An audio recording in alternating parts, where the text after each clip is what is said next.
Okay, so good morning and evening, everyone. So I'm delighted to welcome you all to our Marmara Philosophy Talks. This is the 26th talk that we are having today. I'm a member of Marmara Philosophy Department. My name is Müge Tütüncüoğlu. Today we have a very special guest with us, Professor Mark Bickhard. He is joining us from Lehigh University, Bethlehem, Pennsylvania. Mark Bickhard is one of the leading voices in the fields of theoretical psychology and philosophy of mind. He is the Henry Luke Professor. He holds the Henry Luke Professorship of Cognitive Robotics and Philosophy of Knowledge at Lehigh University. Professor Bickhard has degrees in mathematics, in statistics, psychology, particularly his PhD is in human development, all of them from University of Chicago. And Professor Bickhard's work is recognized for its interdisciplinary nature. His work spans cognitive science, psychology, and philosophy. He is best known for the interactivist model. He has developed his own theory of cognition. It is a dynamic theory of cognition. He has influenced our understanding of mental processes and the nature of mental representation. Mark Bickhard's approach has provided new insights into the emergence of cognition, the nature of mental representation, and also the complexities of personhood.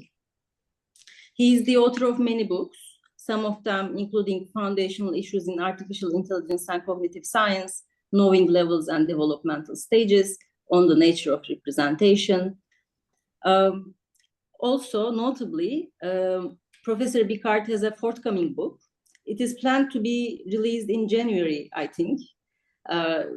Mark, please correct me if I'm wrong. It is called The Whole Person, Towards the Naturalism of Minds and Persons. This is, I think it is fair to say that it is the culmination of his lifetime work, where Professor Bickhard offers a process-based model. He is bridging cognitive neurological processes with the emergence of the person as a social entity. It's an honor to have him with us today. Please join me in welcoming Professor Mark Bickhard. Well, thank you very much. Thank you for the invitation and for that tremendous introduction. I keep admitting people here. The book, they claim the book is supposed to be out in December, but frankly, I don't think they're going to make it. So we'll see how that goes. Okay, let's try this sharing bit.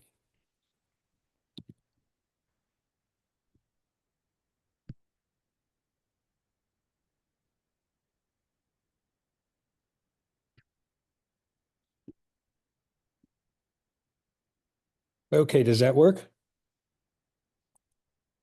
Yes, it works. Okay, great.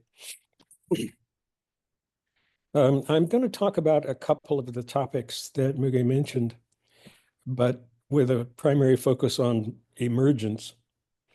Let's see if I didn't check this. Here we go.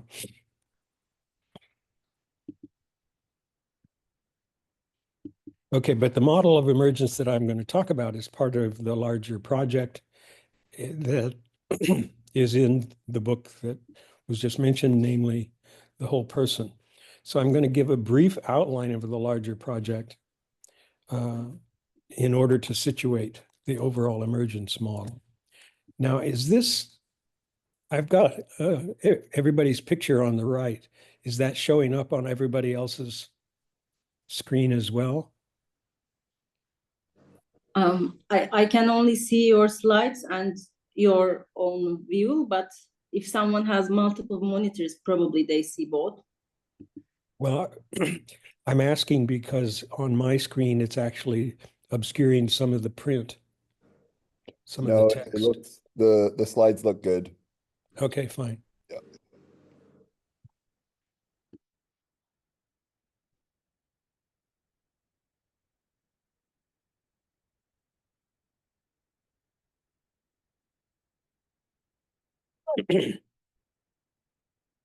Okay, I'm going to start out with saying some things about representation. This will be a kind of an entree into the rest of the model. In particular, how is representing possible at all? And sort of a general framework that I have for introducing this is you and I, all of us, can think about rocks, but rocks can't think about anything. So what is the difference? This has been obviously an issue for a very long time. There's lots of models offered in the literature. They all seem to be in terms of some sort of correspondence that supposedly constitutes representing. What kind of correspondence? Well, there's lots and lots of different models. There's causal correspondence, informational correspondence in the sense of correlated, lawful or nomological correspondence, structural correspondence, all the way back to the signet ring, squishing itself into, or being squished into wax, and for that matter, pointing. The Greeks thought of talking about something as akin to pointing to it.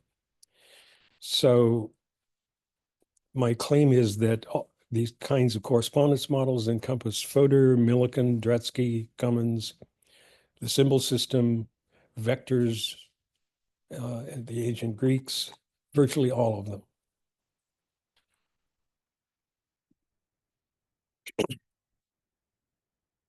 There happened, however, to be many problems with these correspondence models. Here's two that are very general. The first one is it's very difficult within a standard correspondence model to account for the possibility of being false.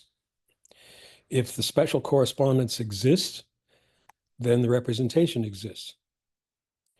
And it is correct because you can't have a correspondence of these kinds with something that doesn't exist. So you end up with no account of the representation existing, but being false. This problem afflicts almost all of these models, but not quite. However, the second one does impinge on every model. And that is that these models cannot account for the possibility of organism detectable truth value, truth and falsity. In order to do this, you would have to be able to compare what you think is being represented with what is actually out there. So you would have to step outside of yourself, compare the representation with the represented, and see if they fit. But you can't do that. You can't step outside of yourself.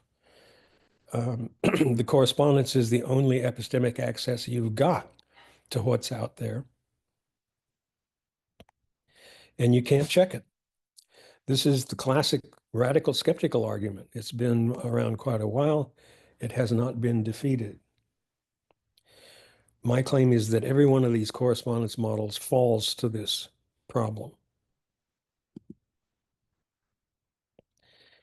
However, organism detectable error does occur. In error-guided behavior and in learning, happens all the time. Happens to lots of different animals. So some kind of a process must transcend the radical skeptical argument. It can't just be ignored. There's got to be something wrong with it, because we know that it leads to a consequence that is false, namely the consequence that you cannot have organism detectable error. So here's a brief intro to a kind of model, a pragmatist model, actually, in the sense of Peirce, that I claim can get around this. The basic idea is that any complicated system, any complicated agent is going to have to indicate or anticipate what it could possibly do. Because there's many different things that are conceivable that it could do, but only some of them would actually be possible in the current situation. So these indications or anticipations of possible organism flow, they can exist but be false. They can anticipate a possibility, and then when you try to execute that possibility, it doesn't work out. So exist and be false is easy for these kinds of models if you can make good on the rest of it, unlike most correspondence models. Furthermore, if the organism engages in the anticipated possibility and it doesn't work out, that's, excuse me, that can in principle be detected internal to the organism, internal to the functional flow, which would not be fulfilled. So that kind of a detection, that the anticipation of functional flow, of interactive flow, isn't fulfilled, can ground error-guided behavior and learning. There's a lot of different ways to look at the differences between these two, but one way is that the pragmatist orientation is future-oriented. It's not past-oriented. And all of the correspondence models are past-oriented. So it makes intuitive sense. You can't check the past, but you can check the future. And this can be seen as a manifestation of exactly that. This part of the model about representing serves as a ground for general process models of many, many further mental and social phenomena. That fills out a basic portion of this book that was mentioned. So it addresses, for example, learning, emotions, consciousness, social realities, language, perceiving, memory, and so on and so on. However, this can work, the whole thing can work, only if anticipating or indicating is itself modeled as some kind of normative phenomena. That is, it has to be capable of being correct or incorrect, true or false.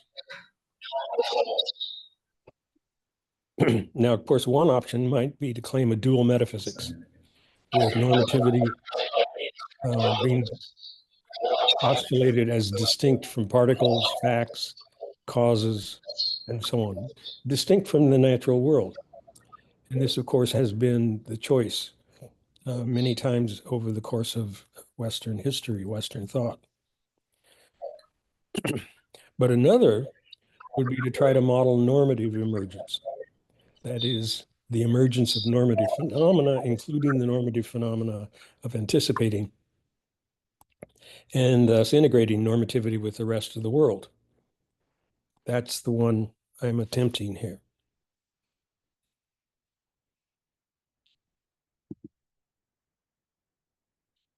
But normative emergence is possible only if emergence more generally is possible, metaphysical emergence. So that will be my focus. So now is the second part of the talk. A whole lot more, obviously, to be said about the first part, and we can address as many as you want if that we have time for later. Okay, the problem is there are many problems with emergence. There are strong arguments, recent arguments, and let alone ancient arguments, that emergence is impossible or at best epiphenomenal. And I'm going to look at two of them. One that is not usually recognized as an argument against emergence by Hume, and one by Kim, Jaegwon Kim. So here's Hume. Hume famously argued that you cannot deduce norms from facts, no ought from is. He didn't actually give much of an argument. The argument consists of the phrase, what seems altogether inconceivable? And what seems altogether inconceivable is how to deductively get from is to ought. There's been a lot of work by a number of people trying to figure out what kind of an argument Hume had in mind. Here's one rendering of it that I think is perhaps the strongest interpretation of Hume. At Hume's time, the only kind of definition known was descendant from Aristotle, and it was basically abbreviatory definition, where you would define a term as an abbreviation for some phrase or clause. Abbreviatory definitions are enabling of back translation. So every time you see a defined term, you simply substitute the defining phrase or clause. This means that in any deductively valid, which means definitionally valid, among other things, derivation from premises, you could, in principle, always back translate through all of the definitions and end up with the conclusion stated strictly in the terms that were present in the premises to start with. So if those premise terms are strictly factual, then any valid conclusion will also be strictly factual, and you'll never get to a normative conclusion. No ought from is.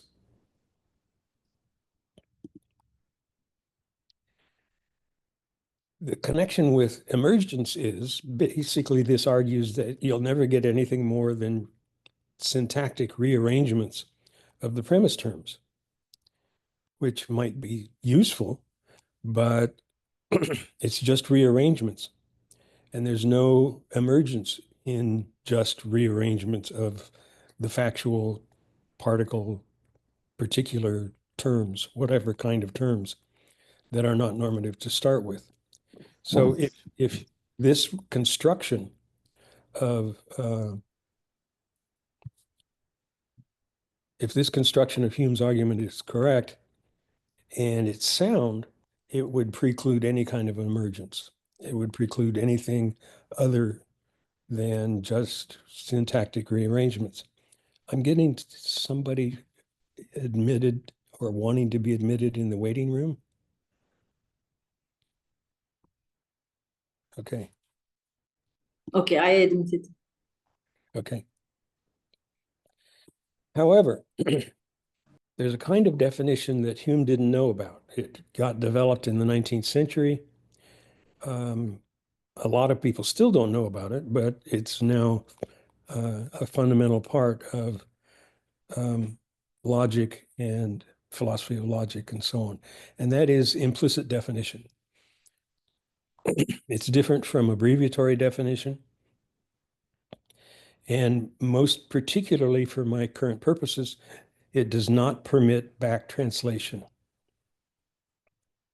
So the idea of implicit definition is perhaps easiest to introduce in terms of formal logic. Suppose you have a system of axioms in the Aristotelian framework.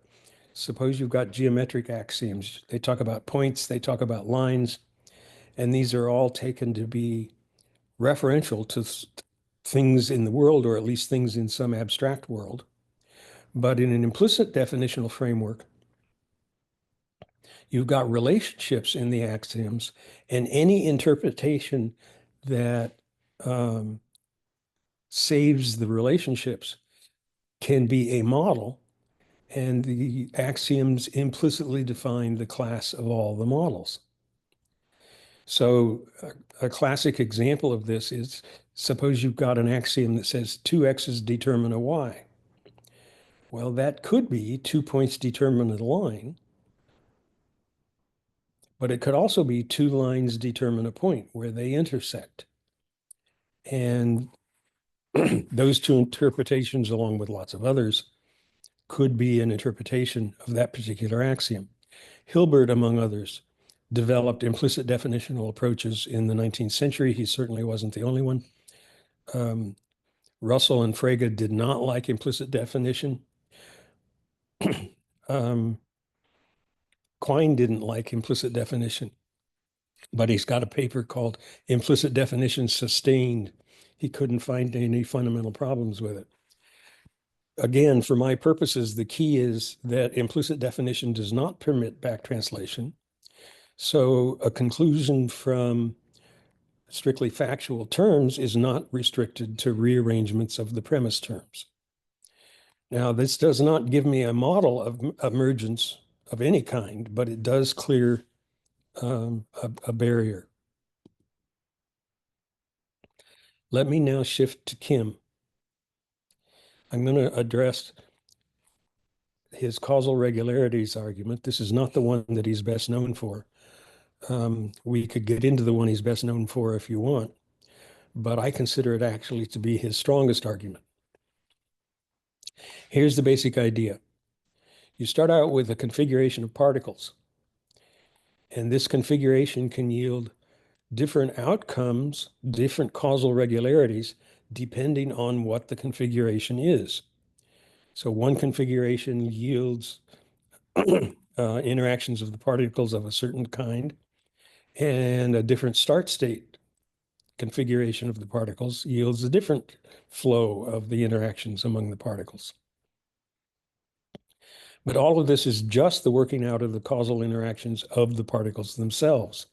The configurations are just stage setting for particle interactions. So all causal power is with the particles. There is no emergent causal power. So anything that looks like emergent causal power, the differences from this configuration to that configuration, really isn't. It's causally epiphenomenal.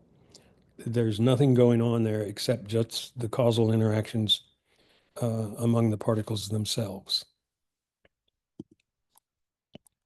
But notice, this simply assumes that configuration can't have any causal influence or power of its own. And as a matter of fact, if we get into the details, and they're a mess, but if we get into the details of Kim's argument, he sort of makes this assumption clear, because one of the premises of his argument is that the world is micro-causally closed. Notice if it's micro-causally closed, that means it's partically causally closed, and nothing at a, quote, higher level, unquote, will have any causal influence. So organization and configuration is not a substance or particle.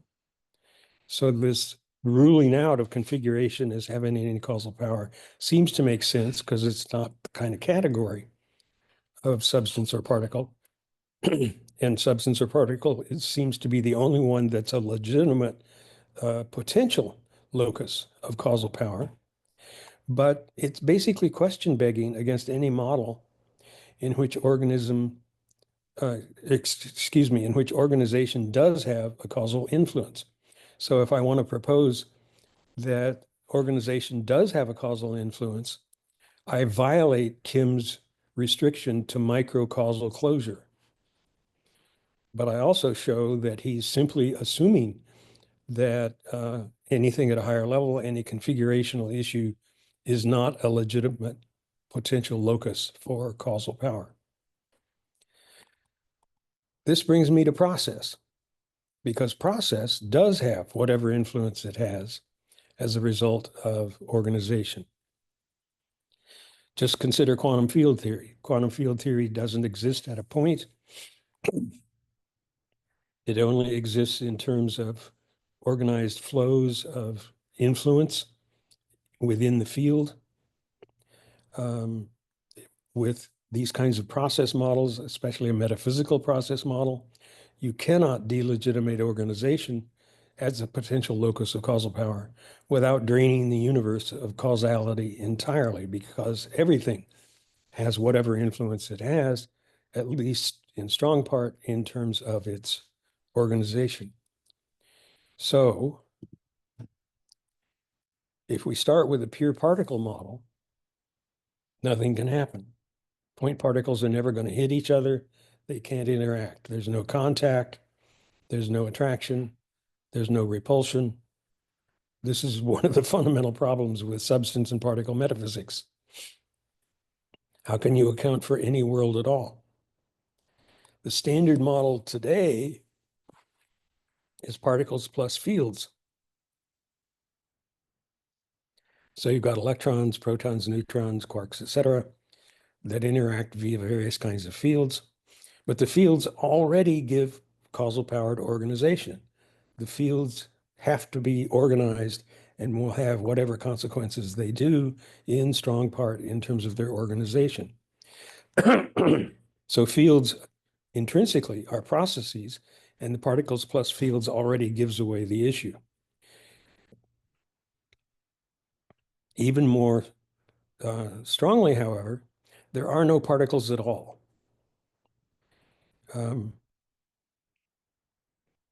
Philosophy seems to be kind of slow in picking up on this, but I can give you references that go back at least to the 70s, in which the fundamental physicists know this, like Weinberg and so on. Everything is process. Quantum fields constitute everything so far as we know. And quantum fields function in terms of various sorts of excitations of these quantum fields that flow and influence each other, interact with each other. These excitations are all that's left of the particle intuition. The excitations are quantized, but they're quantized like guitar string vibrations are quantized. And as a matter of fact, the mathematics of the two are very similar, but there are no guitar sound particles.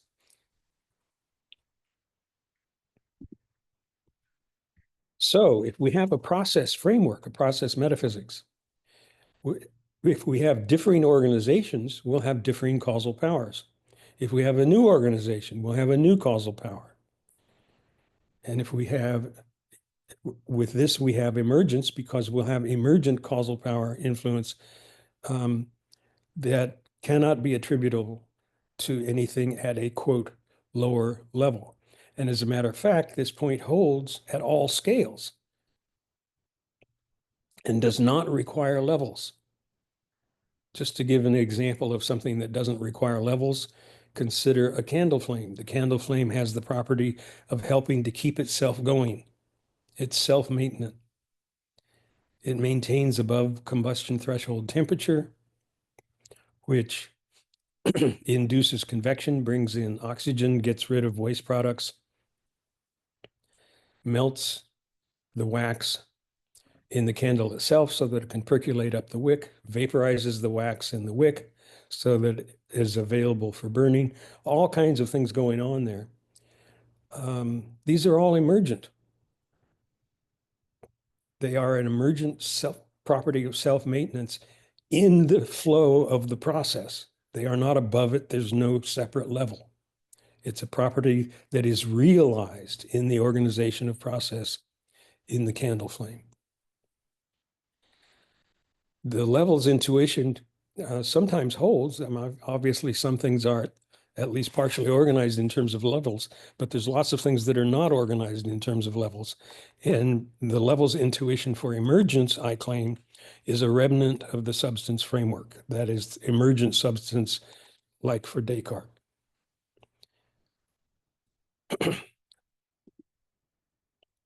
So in that sense, emergence is easy to account for in a process metaphysics, and it's ubiquitous. Everything has emerged in the last 13 some billion years. So if emergence is not possible, it makes it rather difficult to account for the world we live in at all. Nevertheless, we do still need models of special kinds of emergences of life, of mind, of social realities, and so on. And that's what this general model has been attempting to provide.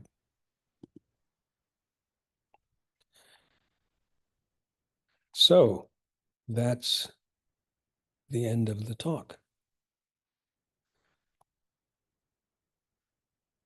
Open for questions. Thank you. Thank you, Mark, for this great talk. So I'm familiar with your theory, but nevertheless, hearing it in this way is enlightening. So now I will take some questions, and let me see. You can raise your hand if you want to ask a question, and I will. So, okay, there is a question in the chat. from Isak Hoca, from our department, from Marmara Philosophy. He has some connection problems. Shall I read his question, Mark, or can you see from the chat? I just looked it up. Okay.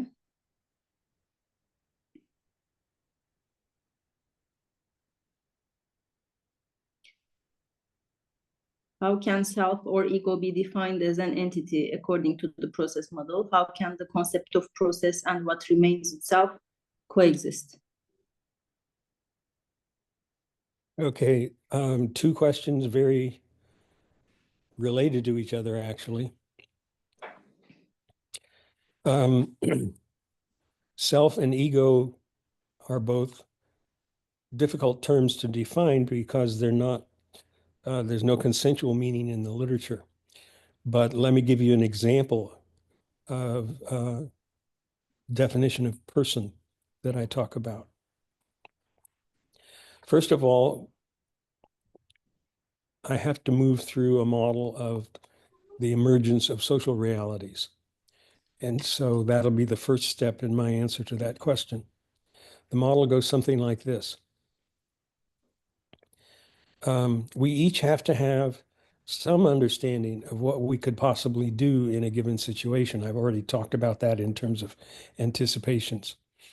Those can actually get very complex because even for a frog, on the one hand, I, the frog, could potentially flick my tongue in one direction and eat, flick my tongue in a different direction and eat. So these potentialities branch, and they can branch in many, many different directions.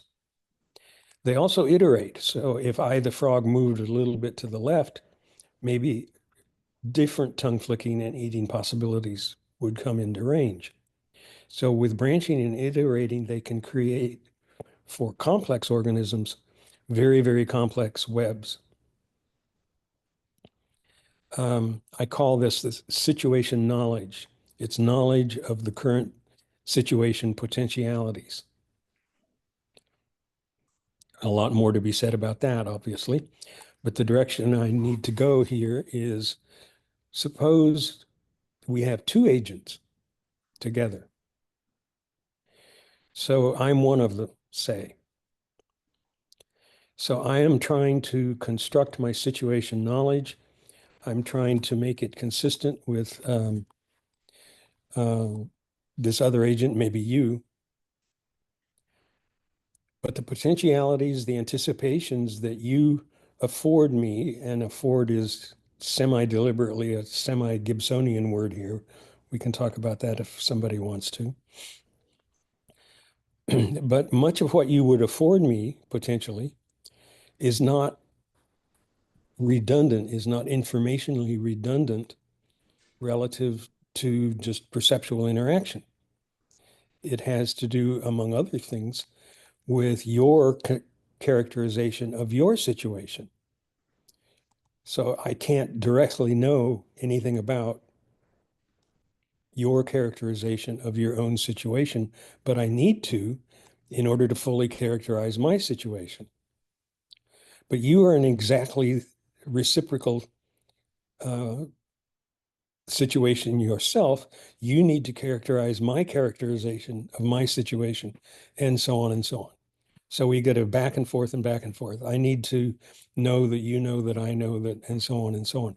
This is a fundamental problem in the philosophy of social reality. This seems to be an unbounded iteration of I have to know that you know that I know that you know, and so on, and vice versa.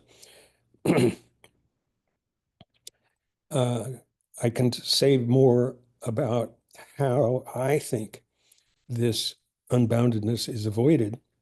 But let me point out right now that this means we are in a coordination problem according to David Lewis and Schelling. We each have an interest in arriving at a commonly coherent and commonly consistent characterization of the situation. I'm going to skip over issues about how that can happen and how we could ever arrive at one. But my claim is that if we arrive at one, we have arrived at a solution to a coordination problem. A coordination problem, according to Schelling and according to Lewis, is one in which we each have mutual interest in arriving at something, but there are two or more, or maybe 200 or more, or whatever possibilities, and we don't really care that much which one we arrive at, as long as we jointly arrive at one of them. So common example, or one possible example might be, we don't care which of these three restaurants we arrive at, as long as we both arrive at the same one. So there would be a kind of an example.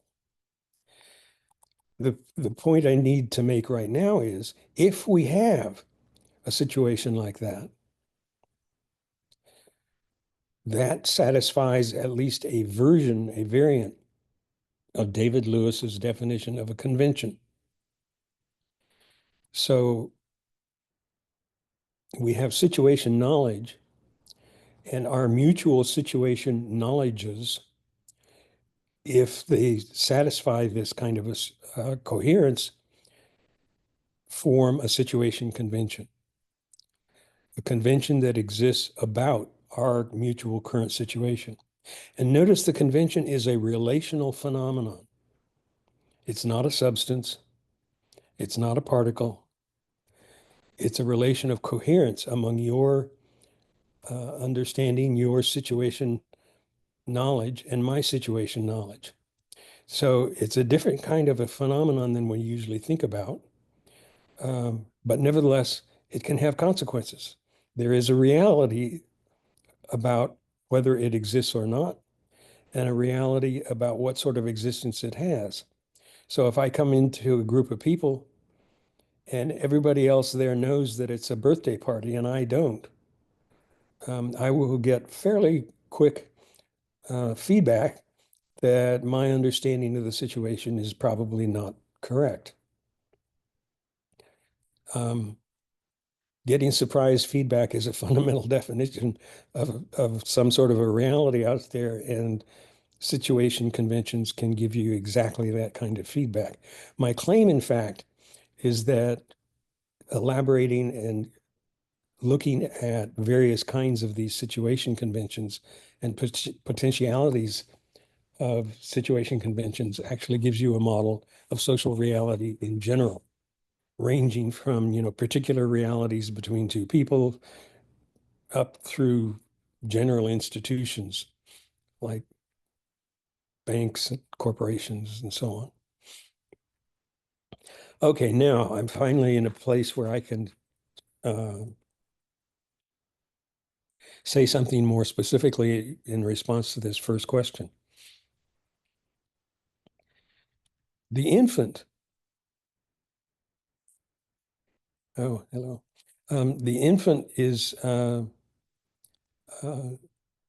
primed to be a social being, but is not really yet metaphysically a social being. The infant develops in a social and cultural environment and thereby becomes an agent that incorporates and can participate in constituting the relevant social environment. So in one culture, the infant will become one kind of an agent, social agent, that helps constitute that culture. And in a different society, the infant will become a different kind of agent that helps constitute that social reality. This itself is an emergence. Just as the social reality is itself an emergent, so also are the developmental agencies that develop the social ability, the ability to be social, and to thereby constitute those social realities. That kind of an ontology is the model that I offer for persons. Persons are social entities emergent in and from the social realities that they develop in. So that would be my response to something like the self. There is a more careful definition of the self in the book, but that would require even more of the model that is probably not a good thing to try to get into right now. As for your second question, this gets into the Greek roots of these problems. Parmenides argued, or let me reiterate what the question is. How can the concept of process and what remains itself coexist?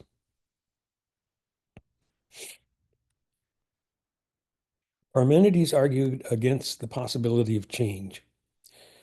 One of his arguments went something like this. In order for something fundamental, A, whatever is fundamental in the world, to change into something fundamental, B, A would have to cease to exist, disappear into nothingness. B would have to appear out of nothingness. This argument had an enormous influence on the Greeks and ever since. Now, it seems a little weird to us because we are heirs not only to Parmenides, but also to Democritus and Empedocles. And Democritus and Empedocles gave us potential ways out of Parmenides. Parmenides may himself had this in mind. We don't know.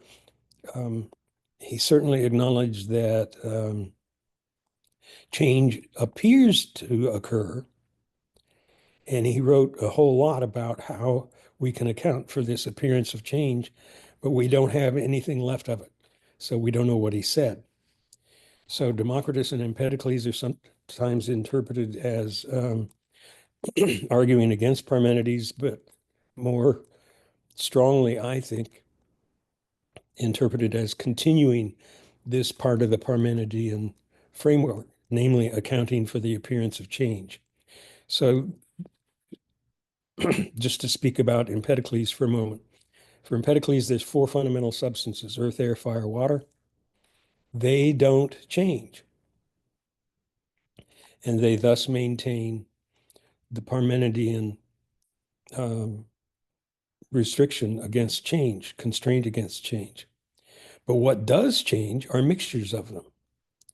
So we can get different mixtures of earth, air, fire, and water. So wood, for example, would be earth. I don't remember if it's earth with air or earth with fire. But anyway, if you release the fire, you end up with ashes, earth. And the fire tends to go up, the ashes tend to go down.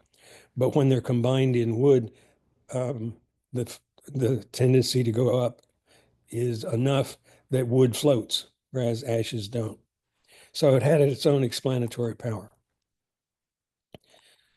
The heritage from Parmenides then is something has to remain fixed, unchanging, in order to account for change, because it has to be the thing, the whatever, the stuff, the substance, the configuration in the case of Democritus,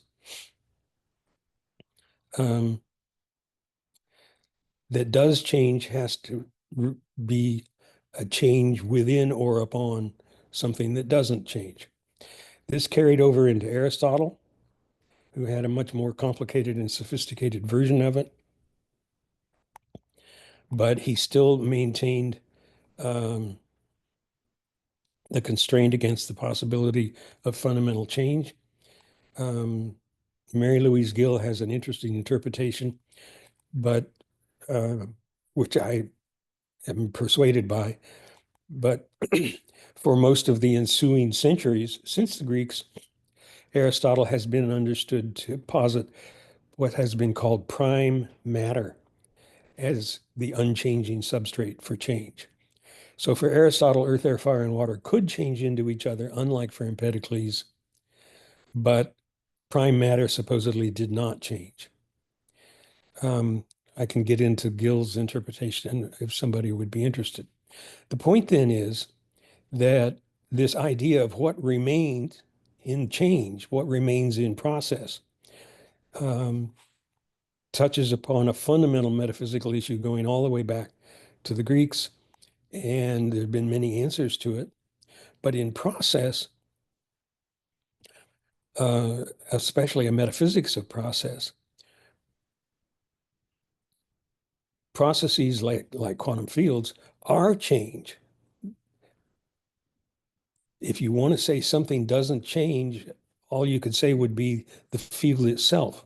But the field doesn't exist at a moment. The field is process. So it undoes this underlying metaphysical framework. What happens within the field are these excitations that can do all kinds of things with each other, that can be transmitted, for which there are various conservations. The conservations restrict the kinds of underlying interactions in the process. Just to give you a feel for process that doesn't change. In quantum field theory, you've probably all seen these slogans. The vacuum is itself process. It's a process of popping into existence of various virtual particles. That's actually a misnomer. They're not really particles, but that's the way it's often talked about. The popping into existence of virtual oscillations or excitations, and then they go out of existence. And the vacuum is an unbelievable foam of these kinds of things popping into existence and then disappearing all the time. So that's what the vacuum is. The vacuum is not a setting in which other processes occur. It is itself a process. So the concept of process and what remains itself coexist. Well, in a certain sense, they coexist in the sense that it's the fields, the quantum fields, that are still there and the excitations that are doing things. But in the Parmenidean Aristotelian sense, there isn't anything that continues. The Parmenidean Aristotelian sense derives fundamentally from, well, at least historically derives from Aristotle's hylomorphism, where you've got fundamental subjects like the statue, and you've got fundamental properties like the color of the statue. And the color of the statue can change even though the statue itself remains. So that kind of an analysis of change is one manifestation of this idea that something has to remain unchanged. Okay, I hope that answers the questions. If not, let me know. Okay, thank you for the developed answer. So I would have a follow-up to that answer actually. Also, there was a question by Nehir first, and Sinem Hoca is raising. So I want to ask if Nehir, do you want to go now? Okay, so let's hear Nehir's question. It was a more trivial question, actually. While talking about implicit definitions, you highlighted that they had no back translation, and this was important. I'm not familiar with the term. Can you elaborate on that a bit? The term implicit definition? No, back translation. That implicit definition, no back translation. That just simply means substitution of within the terms of an abbreviatory definition. Okay. So if bachelor is defined as unmarried male, which doesn't actually work, but suppose you do that, then every time you see bachelor, you just strike it out and substitute unmarried male. Mm-hmm. And everything should stay the same. And if all of your definitions are abbreviatory, they will stay the same. Okay. Okay, thank you. And actually, I will ask this. It's more of a personal question, but in my own work, I've come across a lot of similar ideas. Are you at all familiar with the work of Gilbert Sinon'dan? Because it seems very familiar, a lot of the things. Could you say the name again? Gilbert Simondon. Let me type it in the chat.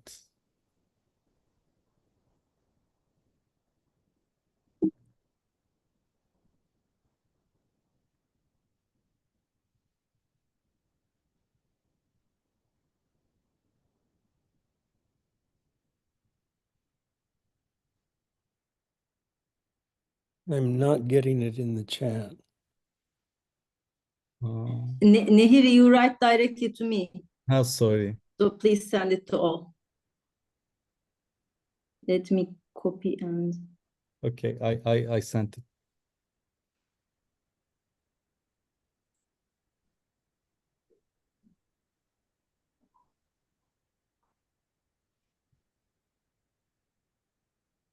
I'm still not getting it. I send it to you now as a direct message. I'm still not reading it, so I don't quite. Maybe I'll just pronounce it different for the spelling. So Mark, it's just Gilbert Simon Don. Gilbert Simon Don Gilbert. Simon Don. It's not somebody, that name I don't recognize. Okay. There is a Margaret Gilbert that is well known within the philosophy of social ontologies, but I don't know a Simon Gilbert. Okay. Okay. So, Sinem Hocam, would you like to ask your question now? Yes, thank you. Thank you very much for the talk. My question is, so if I understand correctly, you're saying emergence will be better accounted for when process metaphysics is endorsed. Yes. And for properties like consciousness, which is by some people taken to be an emergent property, Right. if it is taken as an emergent property and also accounted for in some process metaphysics, then I was wondering what your view is on consciousness would be attributed to what exactly? What would it be a property of? Would it be a property of mental states still? Or would it be, I mean, I'm just curious about how would it be appropriate to attribute it to, what would it be appropriate to attribute it to when process metaphysics is endorsed? Okay. That's one of the issues addressed in this book. So, excuse me. Very good question. Let me give you, try to give you a kind of an outline of the answer that I offer in the book. Part of the problem is, I argue, that consciousness is a multifarious term. It's a protean term. It means lots of different things. And there's no consensus. Most of the literature tends to try to squeeze all of these different things into one notion or one kind of property or one kind of process. So one of the first things that I have to do in the book in trying to address consciousness is split out some of these properties. And the properties don't always exist together, which is another thing that makes it complicated. So inherited from Descartes, we have this idea that consciousness and non-consciousness are two different substances. Not too many people are substance dualists today, but a lot of people still inherit the idea that consciousness and unconsciousness have a fundamental gap. That if something is conscious, it has all kinds of properties that are not there in things that are not conscious, the mechanisms that Descartes talked about, the mechanical statues and so on, of which animals other than humans are supposed to be examples. I call it the Cartesian gap. And the Cartesian gap is the first, it's not the only, but it's one of the first things I try to undo. If you look at macroevolution, it becomes a lot easier to undo it. There are, in fact, in macroevolution, an entire complicated hierarchy of emergence of different kinds of things that tend to all get wrapped up in consciousness. So there's representing, which I tried to talk about a bit earlier. There's learning. There's perception. There's memory. There's emotions. There's rationality. On and on and on. Notice that interaction with the world that is successful is extremely primitive. We can talk about that at the level of bacteria or paramecia. Frogs can do a lot more than that. They can, I don't know how smart they are, but they can learn a little bit.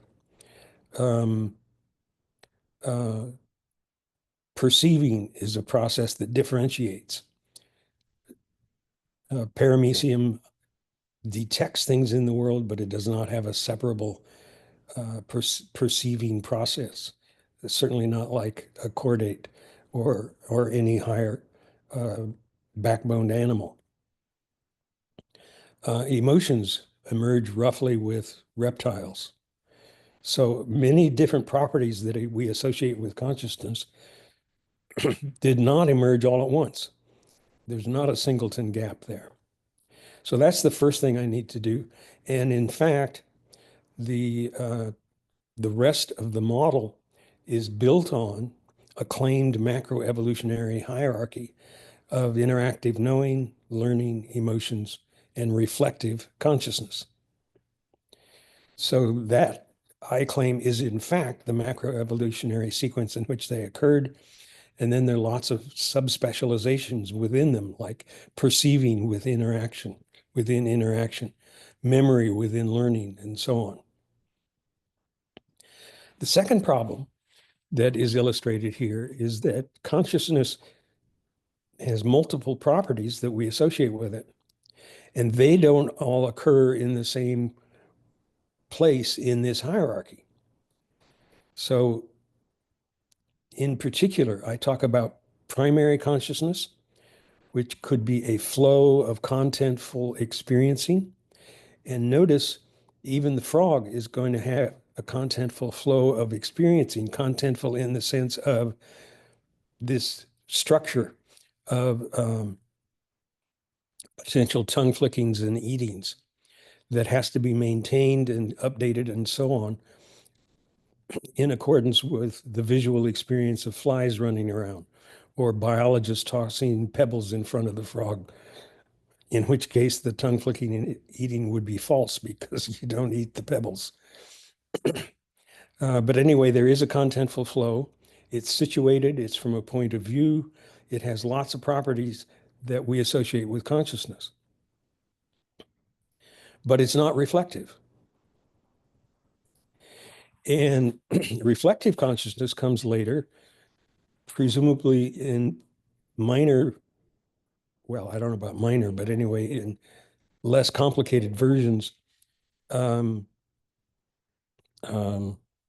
least with some of the primates, certainly with higher primates, maybe with some birds with different underlying neural structures, but nevertheless capable of reflection. This reflecting is something that is strongly associated with consciousness, but it doesn't exist in this primary level of consciousness. And it leads to lots of confusions because every time you look, that is, every time you reflect, you find reflecting. So the assumption is that reflecting is always there, but that's actually a non sequitur. Dewey actually pointed out that Russell's sense data are not the constituents of experiencing. They are the products of analysis of constituent of our experiences.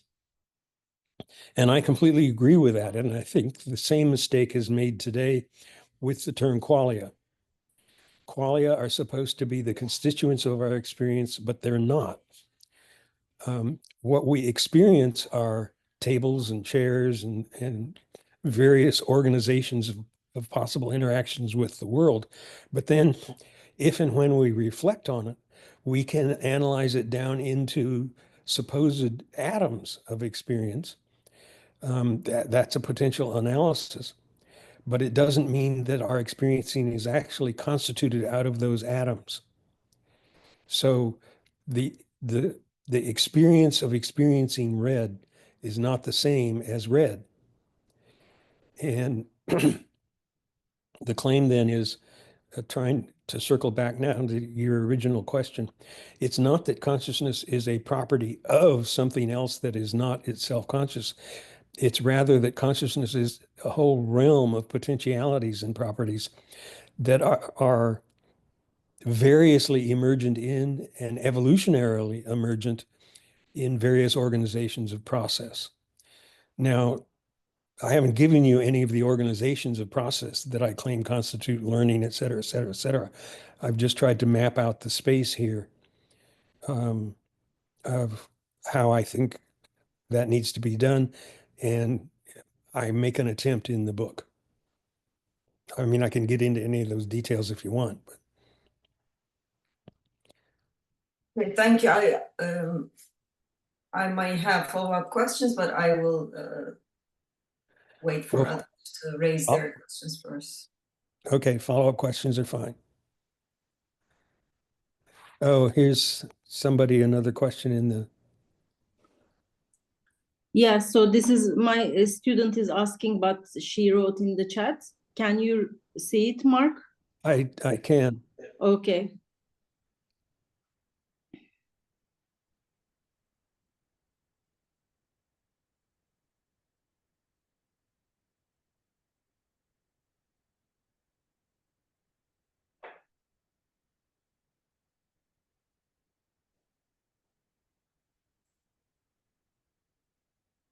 Okay, I'm not completely sure I get the focus of the question, but let me try and answer and we'll see how it works. In the development of social realities that I talked about before, there's many things that get differentiated and elaborated.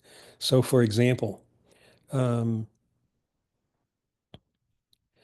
a difference between the institutional situation conventions of driving on the road, and if we meet an oncoming car, we have a very strong convention, but it differs from culture to culture about which side we pass on. So there's an example of an institutionalized convention. It's not a terribly complicated one.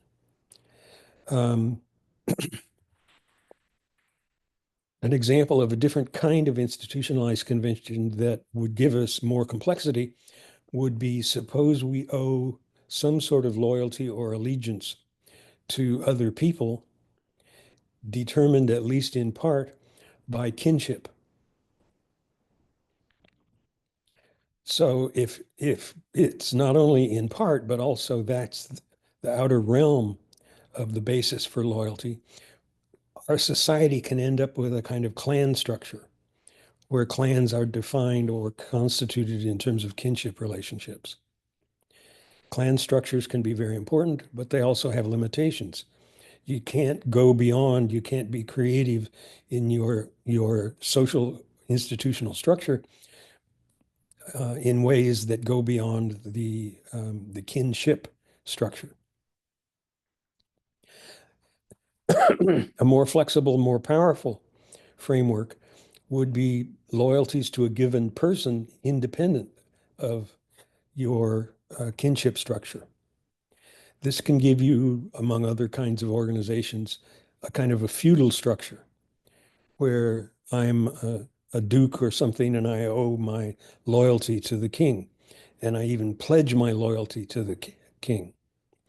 Interestingly enough, we know of at least one case, or at least I argue that we know of at least one case in which a society was completely reorganized by a shift from a clan structure to a kinship, to a personal loyalty structure. And that was the Mongols under Genghis Khan.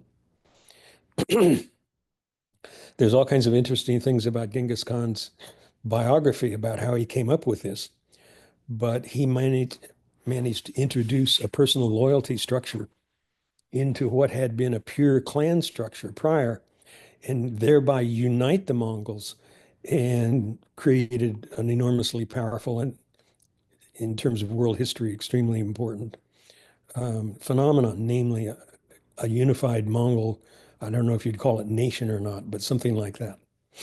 But it was unified because he was able to change the fundamental principle of loyalty from kinship to persons.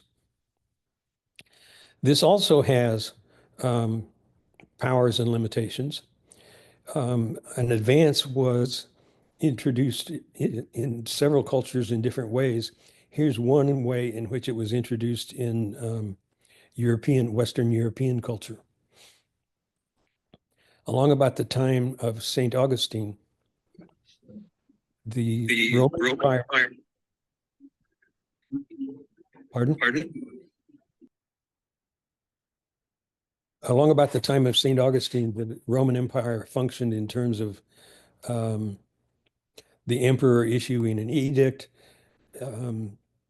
Various people carried it onto ships, which carried it to the various provinces, which could take a long time. And then the province heads would interpret how they wanted to enact and enforce the edict. So there was lots of variation. So at one point, an edict was produced to persecute the Christians. This was early in the empire. And the local head of North Africa was, I guess, kind of a nice guy. And he didn't want to get very strict about this. So he told the local Christian leaders, just come by, toss a penny at the bust of the emperor or something like that, and we'll forget about it. So they did. But the local Christians decided this was worshiping a false god. And therefore it made the sacraments not valid when performed by these people. Well, notice that if the sacraments are only valid if performed by a morally perfect person, you're going to have a whole lot of trouble, because it's very difficult to find morally perfect people, and especially people that you know are morally perfect. This would be very problematic for an organized church. St. Augustine said, among others, look, the validity of the sacraments are not based on the moral character of the person performing them, but are rather based on that person's position in the church. What this did was to introduce a concept of abstract role that was abstracted away from the individual person occupying it. Now, this made the church extremely flexible and powerful, because you could define role relationships even if there was nobody satisfying the role at this particular time. You could have all kinds of flexible reorganizations of role relationships, much more flexible than personal loyalty. This actually coexisted with feudal personal loyalty for quite a while. But then when when the Normans conquered Normandy in what's now France, they had no idea how to govern, and they adopted the principles of the church. So they created bureaucracies, just like the church had, and this moved this royal loyalty into the secular realm.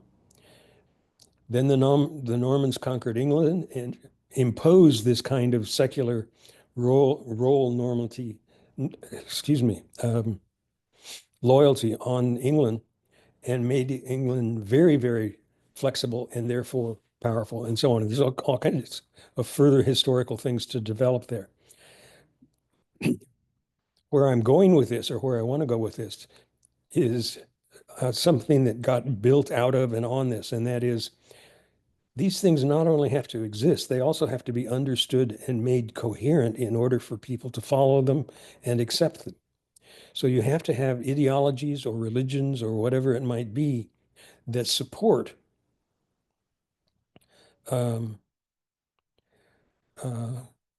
these principles of social organization. And Berger and Luckman is a book that talks about that, I think, in a very powerful way in 1960 something. Anyway, so I'm finally now in a position to try to say something about it.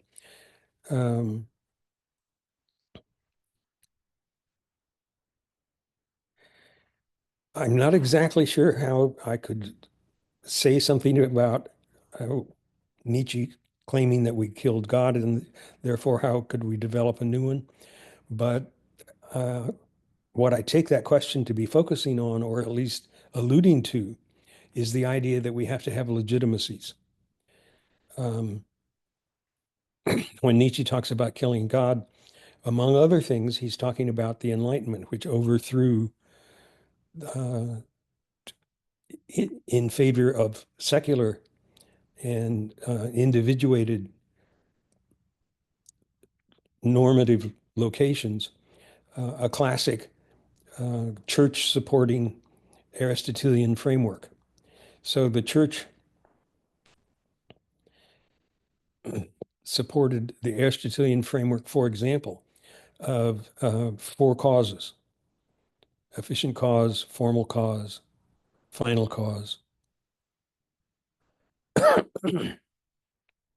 and material cause. These got overthrown in favor of kind of a distorted conception of an efficient cause, which is really the only one we have left. But as explanatory principles, they were very powerful. They also meant that the world was organized by God in accordance with God's formal cause for the world.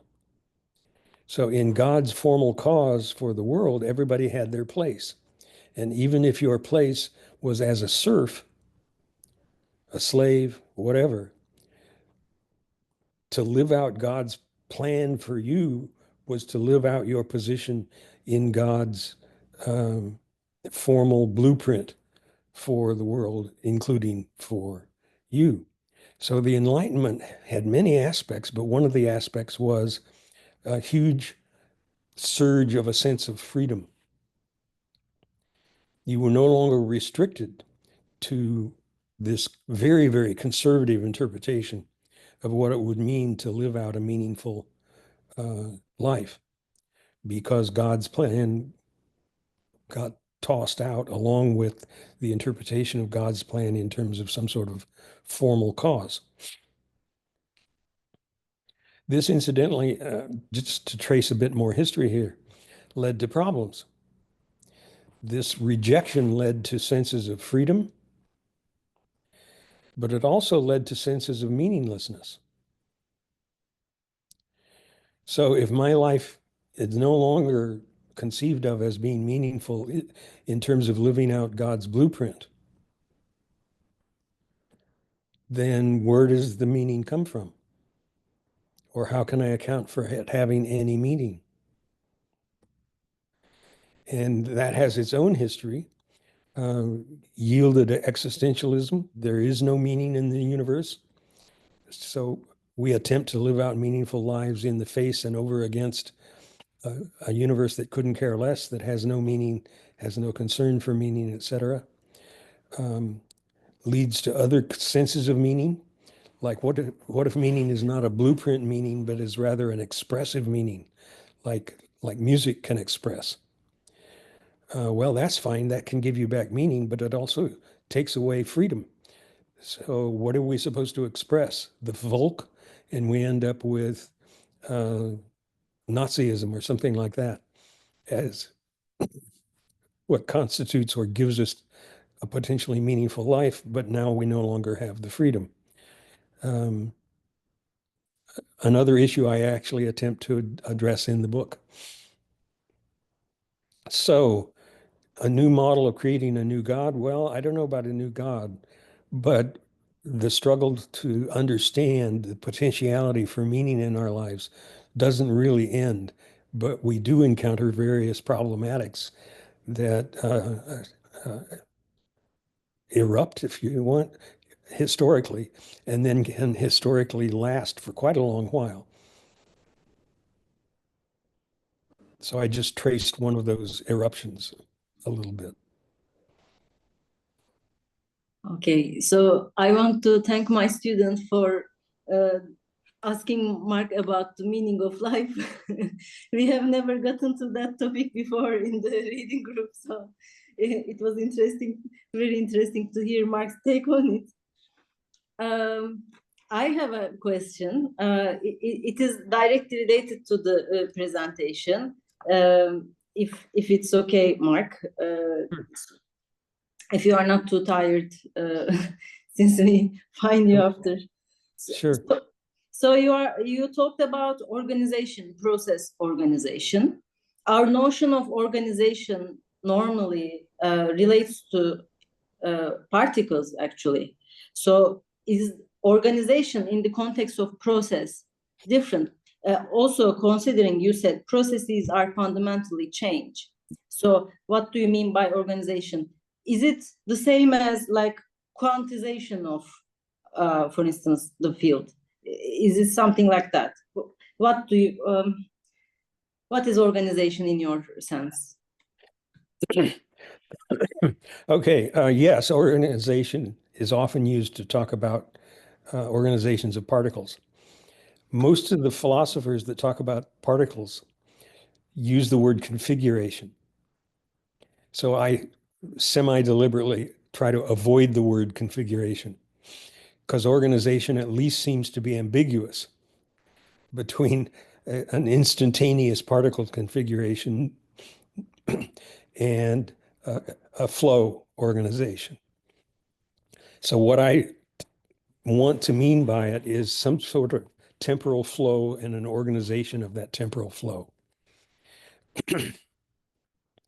And I do tend, you're right that it can be used and is often used to talk about organization of particles, but I try to restrict my usage of it. I'm not always successful in that. I'm not always completely consistent with this usage, but I try to use it as just for process flow organization.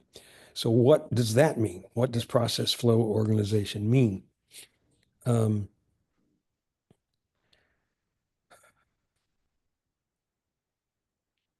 I could try to give you, well, okay, here's a definition, but I think some examples might help to make it clearer, but an attempted definition would be something like this. Something that is intrinsically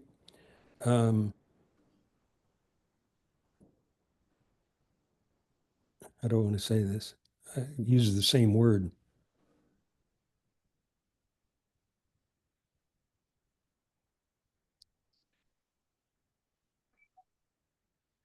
Something that is intrinsically organized, I'll go ahead and use the same word, with respect to space-time would be a process. That's the definition of process. So definition of, now notice that overlooks the possibility of quantum gravity, in which space-time itself would be an emergent. So I'll set that aside for a moment. What does it mean to be organized with respect to space-time? Well, it means that there are changes because it's with respect to time, but it also means there are changes with respect to space-time, which means that you have flows that honor the speed of light constraint and things like that. Examples are probably two kinds. One might be gravity waves. There are no particles in gravity waves. There might be specific excitations, we call them gravitons, but they're not particles. Another would be quantum fields. And again, we have excitations that move, but they don't move through fixed trajectories. So that's one of the things that makes it difficult to define what it means to be organized. Ultimately, what it means to be organized is for the changes to honor the conservations and the equations of quantum field theory. And unfortunately, that does not fit our classical conception of organization in terms of particles because, among other problems, there are no fixed trajectories. You don't have a single particle moving through a fixed trajectory. So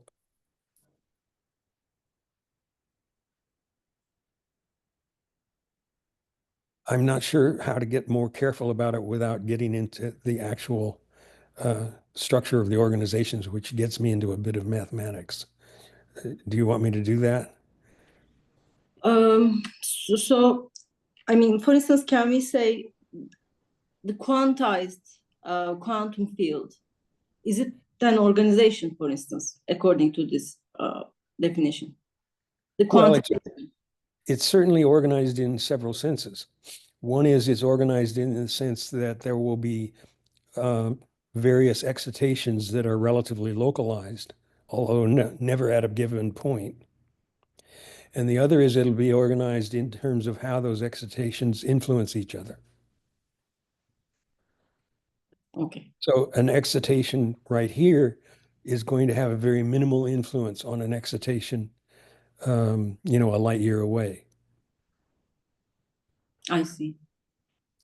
And if it does, an excitation here will have potentially stronger influence on some excitation a millimeter away, but it will only do so by, among other things, honoring special relativity, the speed of light constraint and things like that.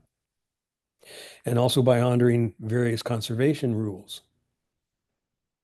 So you can't, if you've got an excitation that has a property of quantum charge, electric charge, there's a conservation rule that applies to that. Now notice the conservation rule is itself violated by these foams of virtual particles, because among the virtual particles are going to be virtual electron excitations. So at least for a brief time, you will violate the conservation of electric charge. And you can do that so long as the time existence of this violation of electric charge is still within the Heisenberg uncertainty principle. So there's another principle of organization. You can violate these conservations as long as you do it short time enough in order to stay within the framework of the uncertainty principles. And, you know, it just gets very complicated and counterintuitive, but it's all organization. Clear. Thank you. I'm based on the scope of this question. And maybe I have another question, and then Esra Hoca's question, maybe we can finish. It is about this Hume. So also about your presentation, when you talk about this, the Hume's idea that there should be no ought from is, logically, it seems altogether inconceivable. So you position this as something that prevents us understanding emergence. But someone can say Hume's argument is only epistemological or logical, and it is not really ontological. So it doesn't pose an ontological problem in terms of our understanding of the ontology of the mind. Say again, what doesn't propose? Yeah, so this the Hume's what can I say, Hume's convention, that there should be, we cannot derive an ought from is. So Right. no ought from is. So someone can say Hume's point only applies epistemologically, but ontologically it has no significance for philosophy.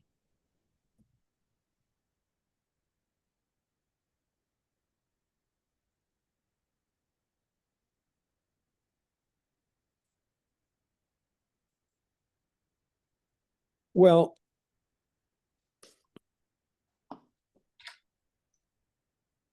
you can interpret it that way. You can interpret it epistemologically.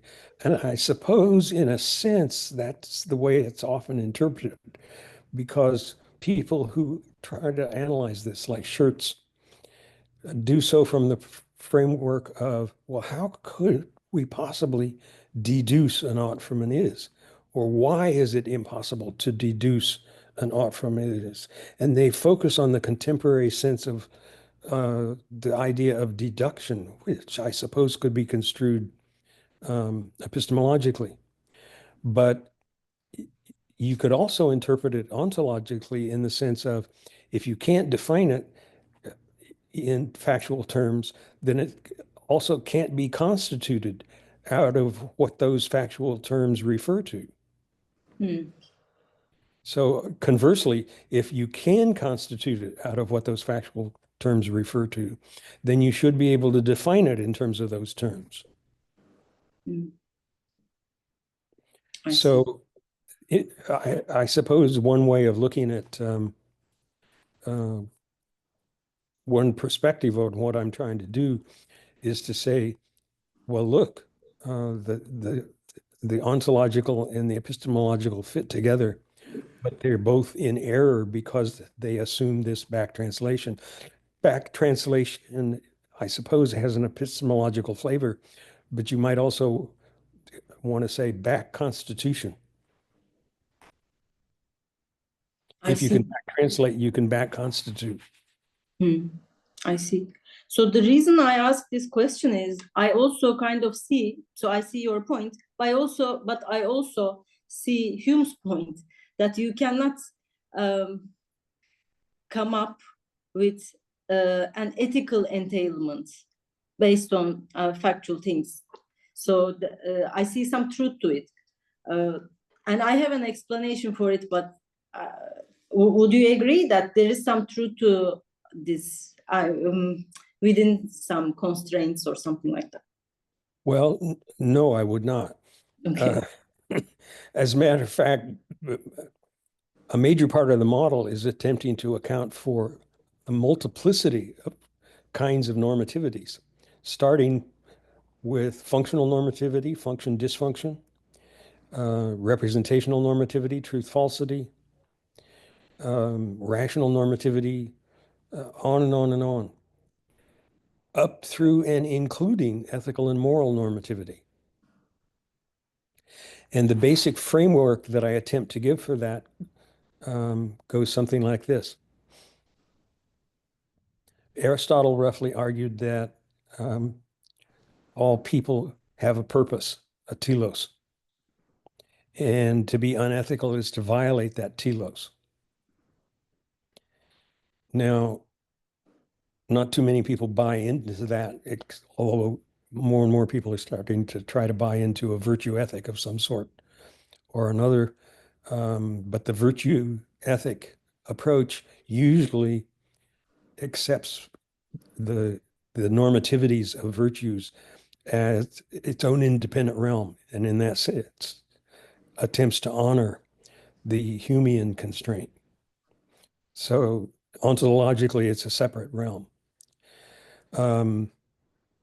Also, ontologically, a separate realm would be at least some interpretations of Kant, in which Kant also argues that to be immoral is to violate the nature of what it is to be a person. But for Kant, it's not a telos, it's to violate the nature of what it is to be a rational person, a reasoning person. This is not necessarily the most common interpretation of Kant, but I think it's a pretty good one, and it is in the literature, and it does illustrate what I try to do, because I try to do the same thing at this general abstract level. I propose a model of ontologically or metaphysically what it is to be a person that is intrinsically normative, and violations of those normativities that are intrinsic to what it is to be a person would constitute being unethical or immoral. That can get very complicated, obviously, but that's the general flavor. So if the model of what it is to be a person as being normative is correct, then it's factually correct.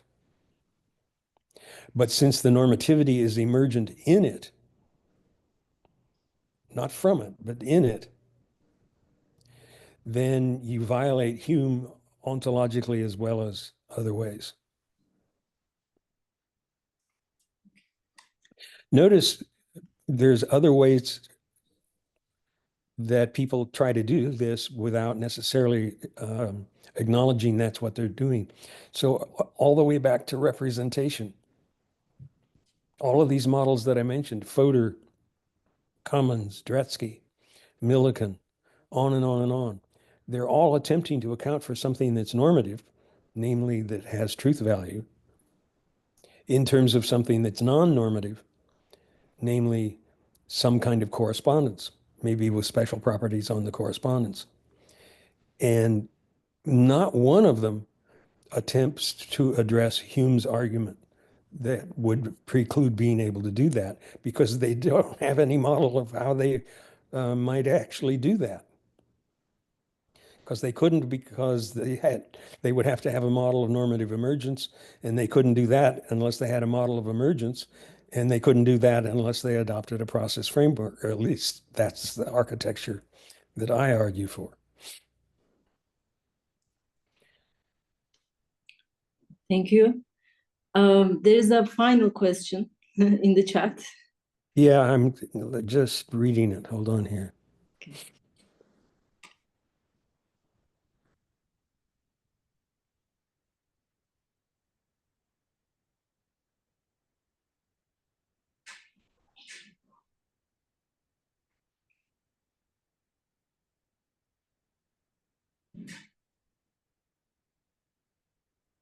Okay, there's two related parts, at least, to this question. One is substance can account for lots of stuff. Well, yeah, particles can account for lots of stuff, but how do I account for that fact? And then a final question, do I think emergence could be a difference in the philosophy of biology that process ontology can explain, but substance ontology can not? In one sense, I can give a very simple answer to the last one, and the answer is yes. And what's an example? Well, consider biological function, and consider Millikan's model of biological function. I don't know if you know this one or not. The basic intuition is the kidney has the function of filtering blood because that's what ancestral kidneys were selected for. So in a certain sense, evolution has designed kidneys to filter blood, and that's why this kidney is supposed to filter blood, has the function of filtering blood, even if it's not doing such a good job of it. So having a function is the focus of Millikan's framework, and she attempts to explicate having a function in terms of having the right kind of evolutionary selection history. There's a bunch of problems with Millikan's version. Here's one. This is actually a Millikan example. Suppose a bunch of atoms, just by some extremely improbable magic, coalesce over there in the corner to form a lion.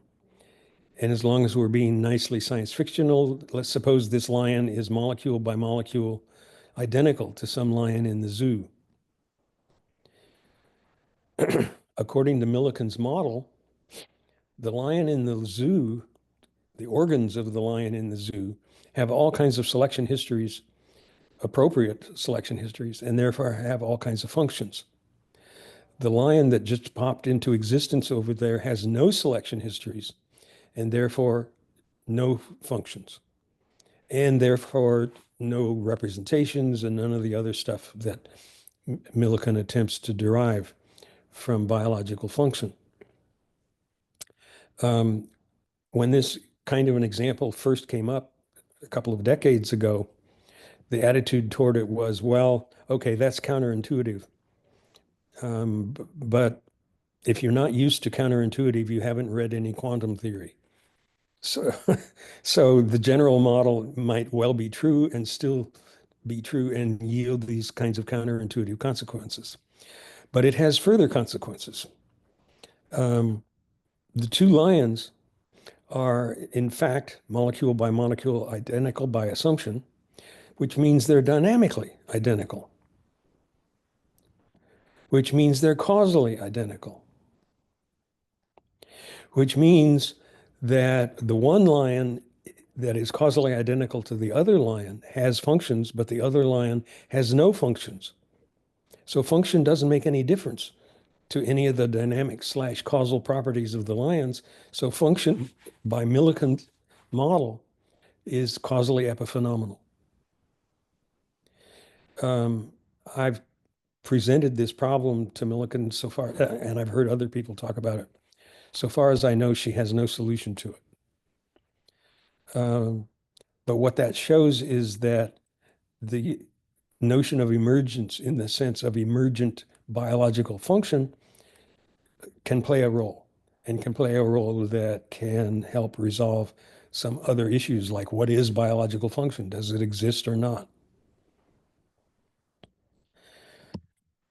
So, do I think emergence could be a difference in the philosophy of biology that process ontology can explain, but substance ontology cannot? Yes. And there is a case in point. So let me now go up to the other question. Dynamic structures. My answer basically is yes, you're right. All of that is correct. Structure, substance can be used heuristically very, very productively. So, for example, if you're building a bridge, you can take girders and cement as fundamental in some sense. They are structures or potential structures. They have tension strengths, they have compression strengths, they have all kinds of engineering properties that you can take as properties of these as substances or structures, entities or structures, for the purpose of building the bridge. The reason you can do that is because the energy realms that would require you to pay attention to the quantum properties are so great that for all practical purposes, you don't need to pay attention to the quantum level properties.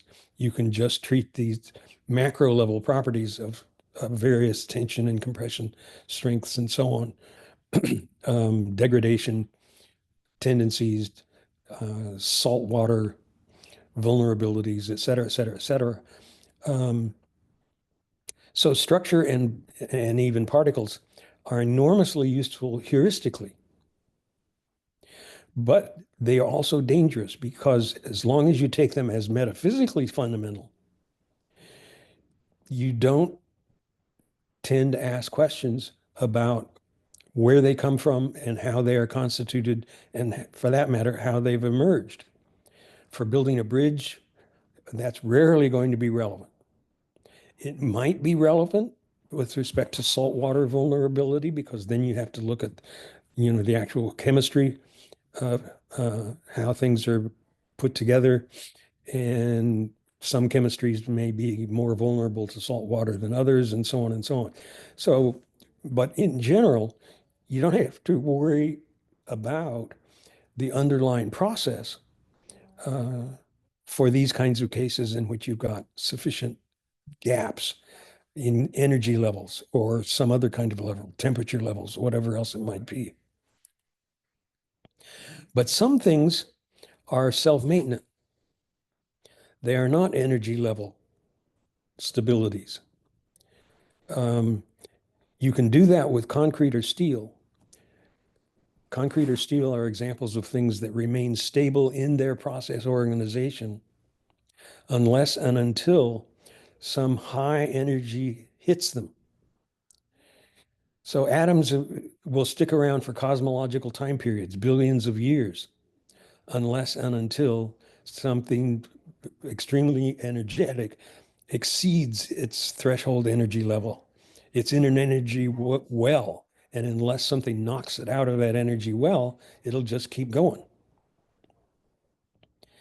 But neither you nor I are energy well stabilities.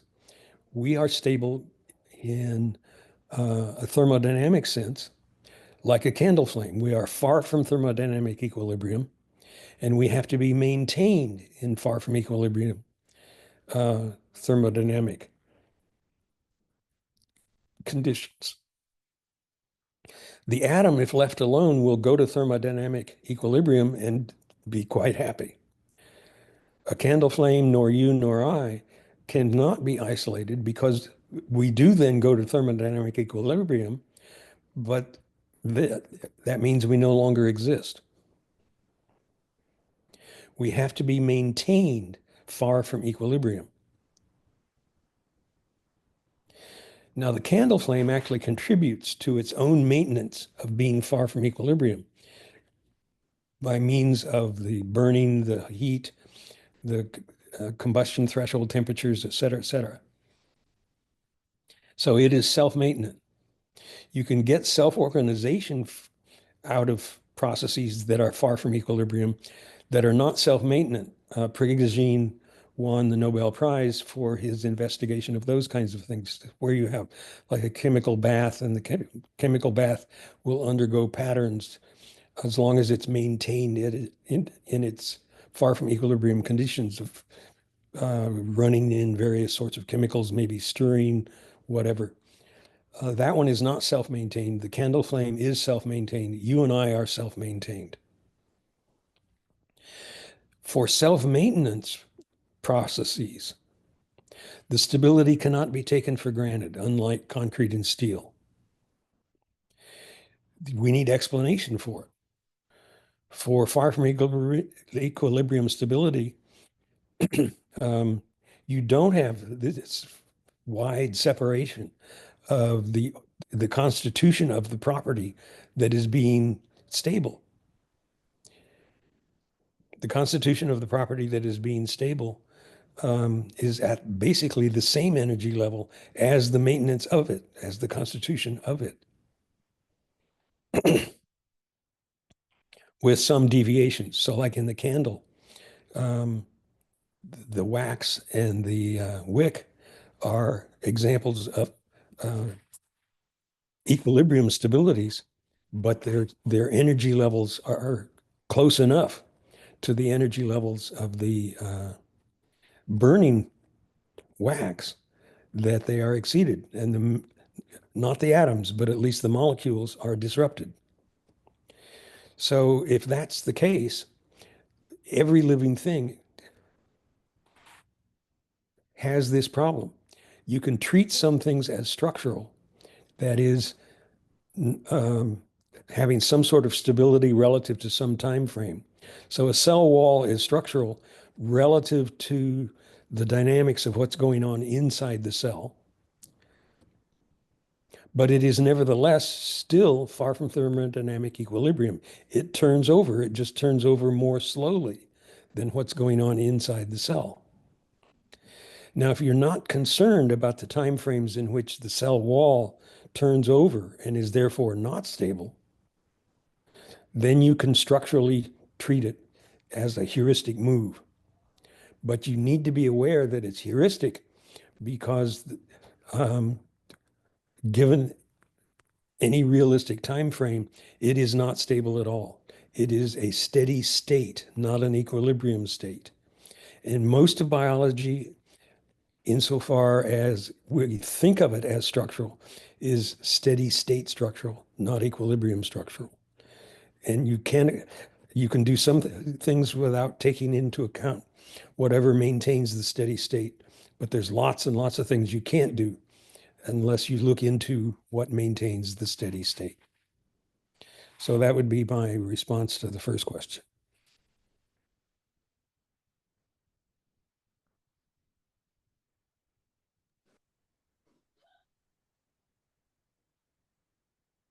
Okay. So there are no more questions as far as I can see. And Sinem has Yeah, you mentioned earlier you had some follow-up questions. Yes. Yeah, if you don't mind. I mean, I know it's a little late, but yeah, I have a follow-up question if you don't mind. Sure, go ahead. Yeah. One of the reasons why I raised the question of what consciousness becomes a property of in process metaphysics is due to some increasing frustration I have with the term state consciousness in philosophy of mind, where consciousness is attributed to mental states. And there are many problems there, when you try to explain, not explain, but phenomenal consciousness, when it's attributed to mental states, there are many problems like what the mental state represents and what the subject gets to be aware of in virtue of that conscious mental state differ. There's also the possibility that the subject may be conscious of something, but there is no corresponding mental state which represents those properties in virtue of which the subject is conscious. So all of these problems, maybe they're not problems, but they made me realize that the notion of state consciousness as a property of mental states, might be ill formulated. And I was just curious whether you would, whether it might be possible to think of state consciousness as not a property of mental states, but like mental events, and get rid of this term state consciousness altogether, because maybe it is in violation of what's really going on, and thereby causing problems in understanding consciousness properly. Yeah, I would completely agree. I have a paper that ends roughly with the following sentences. This is not an exact quote because I don't remember it exactly, but there are no mental states any more than there are flame states. Okay. Now, we use the word state in an ambiguous way that confuses that, because we use the word state to mean condition as well as singular state. So like the flame is in the condition of burning, but it's not in the state of burning. It could be in exactly the same atemporal state, exactly the same configuration of atoms and molecules, and suppose they all had random momentum. You wouldn't have a flame. A flame is intrinsically a process, and you cannot capture a process out of singular states. I mean, that's even a mathematical fact. You cannot mathematically define a continuum out of individuated points. So where we actually get points, and therefore the intuition of a state, is relationally, not individuatedly. They're not particulars like limit points in mathematics. So you can get points as limit cases. And you could, in principle, get points and therefore states as limit cases of the processes that constitute candle flames, and as limit states of the processes that constitute mentality of various sorts. But they're not points, and they cannot be captured in point terms. So I completely agree with you. There's a discussion in the book how do I want to do this? There's a guy named Fisher who I haven't seen much of in the last few years, so I don't know what's happened to his career, but he had a challenge, and the challenge goes something like this. Suppose there's a group of organisms on some other planet that circles around a pulsar star. And the pulsar emits pulses, multiple times a second or something like that.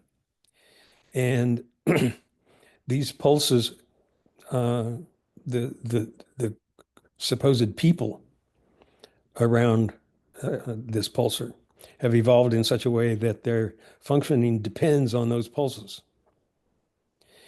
Okay, now to continue the science fiction issue, suppose one of those persons is in exactly the same state at some point as you or me. Pick one of us or whatever. Nevertheless, that doesn't necessarily mean they're going to be in the same mental state, because the pulses are going to influence the other person on that other planet and make things happen quite differently than they would happen with you or with me. And I take this as, in fact, a pretty good argument against state models of mentality. Yeah, you could have exactly the same state, but if they were the same state that just happened to randomly pop up in the middle of processes of different sorts, then okay, you could have very, very different kinds of things going on at the process level.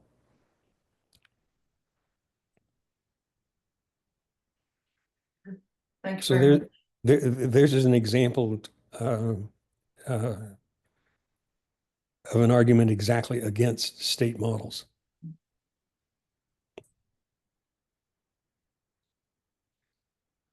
Okay, others? I think we don't have any more questions. I think we have finished with questions. Okay. And I want to thank you on everyone's behalf for your patience and very rich discussion, answering all sorts of questions, and also, of course, for the presentation. And we look forward to reading your upcoming book. Thank you very much. Okay. Well, thank you for the invitation and the opportunity. They tell me the book is supposed to be out December 1. I don't believe it, but we'll see. Okay. I have ordered, by the way. Let's see when it comes. I will send you a message when it comes to Istanbul. Okay. There's another one. Oh, okay, great. All right. Well, good evening to all of you. Thank you very much.